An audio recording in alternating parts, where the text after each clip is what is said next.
Reporting चौकी दुर्गाधार चोपता। इस चौकी में 14 पुलिसकर्मियों की तैनाती की गई है। से आज साइबर अपराध और बाहरी। नमस्कार, मैं मानंद बर्तवाल, सहयोगी संतोष नेगी के साथ नवक्रांति समाचार के लिए।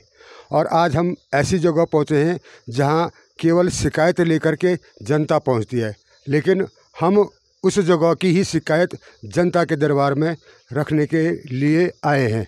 आइए बताते हैं आपको हम कहां पर पहुंचे। ये है रिपोर्टिंग चौकी दुर्गाधार चोपता, कोतवाली रुद्रप्रयाग। इसको 13 सितंबर 2023 को इसका विधिवत उद्घाटन हुआ था।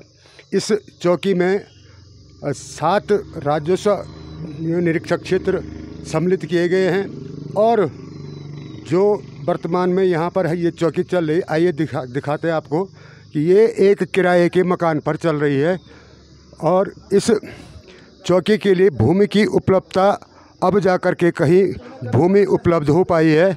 भूमि उपलब्ध होने के साथ साथ ही इस चौकी के लिए बजट की अब सरकार से दरकार है।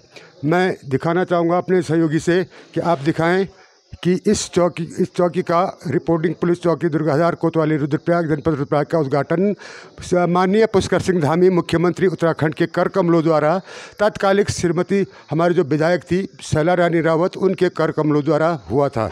लेकिन आज ये किराए के मकान पे चल रहा है।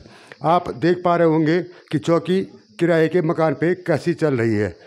दूसरी बात, इस चौकी का एक जो जन सेवा के लिए जो पुलिस है उसके निमित्त जो यहाँ की जो इस चौकी की जो सरहद को बांधा गया है वो कतई ही तथ्य पूरक नहीं है। जैसे कि उदाहरण मैं आपको बताऊं कि द्वारीधार जो क्षेत्र है वो जो चोपड़ा चौकी का था, वो द्वारीधार क्षेत्र यहाँ से 40 किलोमीटर पड़ता है और वहीं पे 12 किलोमीटर पर घोलतीर चौकी है। अब आप लगाइए कि यदि वहाँ कोई दुर्घटना या घटना कारित हो जाती है और इस चौकी पर उनकी रिपोर्ट आती है तो इस चौकी के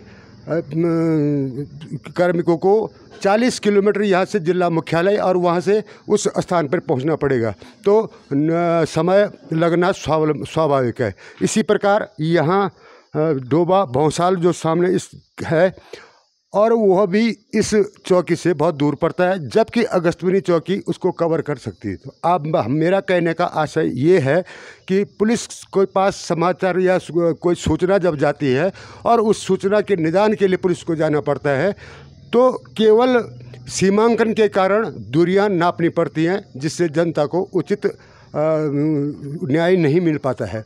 इतना ही नहीं, केवल अपराध के लिए ही चौकी नहीं है।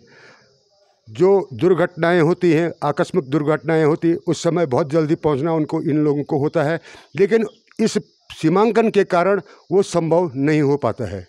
दौर से आज साइबर अपराध और बाहरी तत्वों द्वारा जो हरकतें की जा रही हैं उसके लिए सत्यापन की प्रक्रिया जैसे हो पाई है कि नहीं हो पाई है। जब हमने इनसे पूछा तो लगभग सारा पूरे पुलिस क्षेत्र में, इनके क्षेत्र में सत्यापन हो चुका है। मैं चूँकि यहाँ पर जो एसआई महोदय उनसे बात करना चाह रहा था, लेकिन वो गश्ती पे होने के कारण उनसे बात करना संभव नहीं हो पाया। मैं इस चौकी में 14 पुलिसकर्मियों की तैनाती की गई है और क्योंकि यह जनपद यात्रा के कारण प्रमुख रहा केदारनाथ, यहाँ जो पड़ाव है उस पर भी यहाँ से ड्यूटियाँ लग जाती हैं तो मैन पावर थोड़ी कम हो जाती है।